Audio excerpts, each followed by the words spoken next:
do you think it's to decide what the truth is? Truth is what those in power wish it to be. America's forbidden knowledge. Segment 1. Was President Eisenhower a Democratic socialist? Eisenhower's program. Number 1. Tax the rich. 91% tax on the rich. Very high tax on the corporations. Point number 2. Public works, including the national highway system, which was one of his great achievements. Point number 3. Eisenhower tried to control the military-industrial complex, which was always trying to start wars, including nuclear wars with the Soviet Union. And point number 4. Eisenhower got the Israelis to evacuate Gaza. He put pressure on the Israelis and really didn't care much about flood of criticism he got from the pro-Israel lobby in the United States. Point number 5. Eisenhower appointed as Chief Justice of the Supreme Court Earl Warren, who put blacks in all white public schools and eliminated religion from the school curriculum. Right on, President Eisenhower. Point number 6. As revealed in a new book, Eisenhower, behind the scenes, engineered the fall of the Trump-like demagogue Senator Joseph McCarthy. All hail Ike. 7. Free public education. Indeed, it was in the era of a successor, JFK, that I enjoyed the free public education available at the City University of New York, specifically Brooklyn College, which was a branch of the City University of New York, which was called the poor man's Harvard. At that particular time, another student was Bernie Sanders.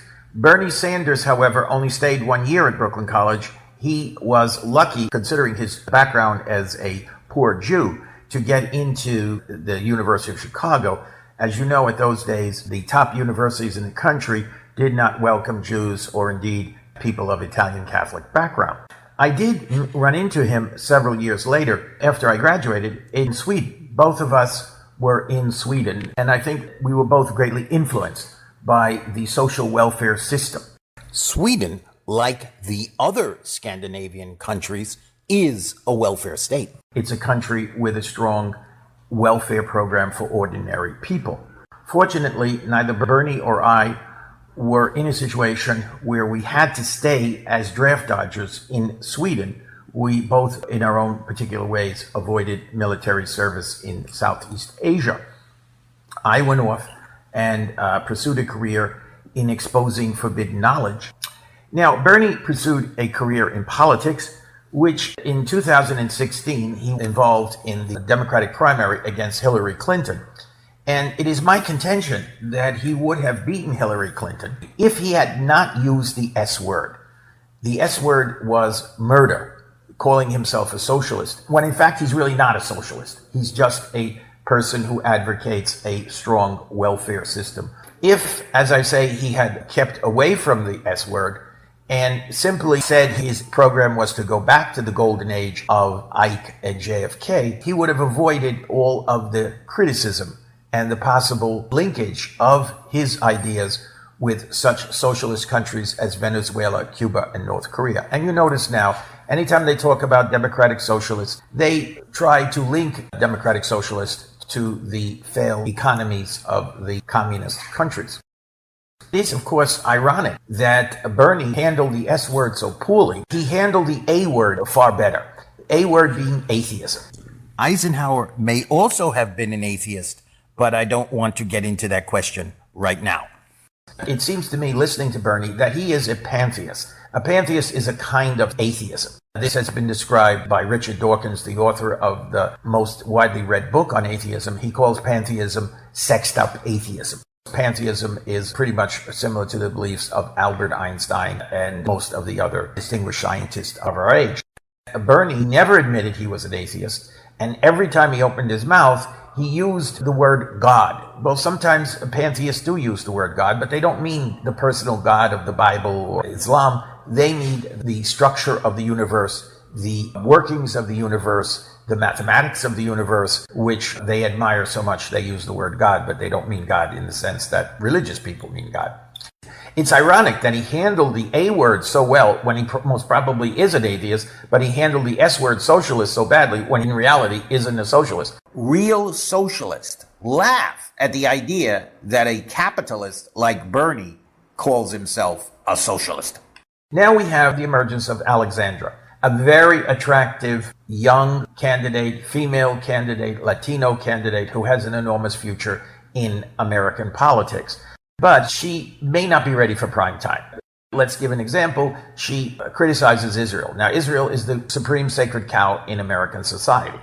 And she talks about Israel on American TV in the same way as people talk about Israel in other countries. You're not allowed to do that. You have to treat Israel as a sacred cow on American TV and the American news media.